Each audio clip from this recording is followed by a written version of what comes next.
Ikea puts the climate change burden on you, and the North Face adds famous faces to help make the outdoors more diverse. I'm Jeff Beer, and this is Fast Company's brand Hit and Miss of the Week. The miss this week goes to Ikea. The Swedish retailer released a new ad this week that introduces us to a little robot who takes it upon himself to save the planet. In this case, it tries to clean up plastic bags, what appears to be a fossil fuel processing plant, and a toxic oil spill. All with no success. It heads home, sad and dejected.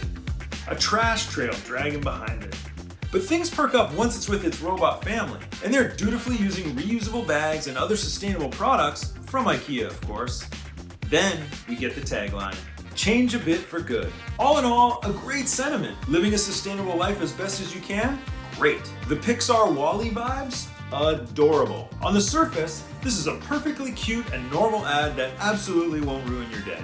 Ikea is good at this. The miss here is the perpetuation of a long-standing misdirection, intentional or not, from major brands when it comes to marketing around climate change and sustainability.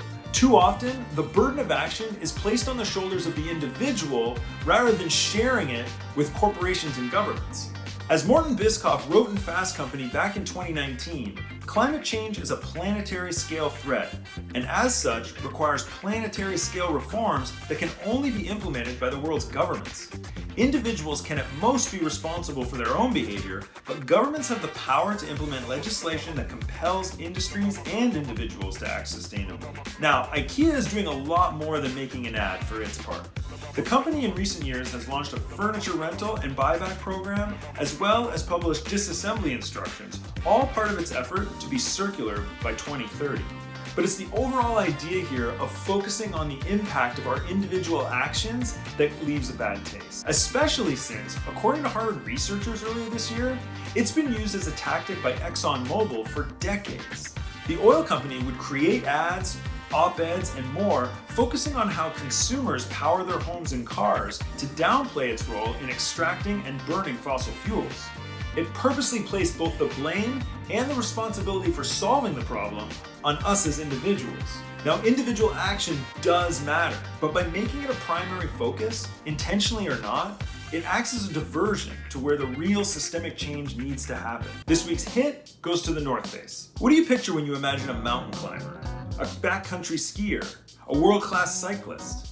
Over the last century, the most common images associated with the outdoors, adventure, and exploration have disproportionately been white. The North Face recently announced that Oscar-winning director Jimmy Chin and Emmy-winning writer and actor Lena Waithe will lead its Explore Council. Created last fall, the council will advise the company on providing opportunities to diverse communities, improving access to underserved communities, and broadening the very definition of exploration. Chin is an obvious choice, as he's been a long-time ambassador for the North Face.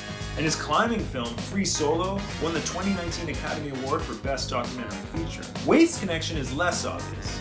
Eric Raymond, the North Face's Director of Social Impact and Advocacy, told me the company is looking at ways to be a voice from outside the traditional outdoor industry. The company is committing $7 million to help improve equity in the outdoors. Is it enough? Yanira Castro from the Oakland-based grassroots advocacy group Outdoor Afro told me the North Face is leading the way for other organizations. She said making people feel invited and welcome into the outdoors will forever be a good thing. It's never enough for anyone. What the North Face is doing is an innovative and impressive step, and I hope other companies take notice. That's it for now. Thanks for watching.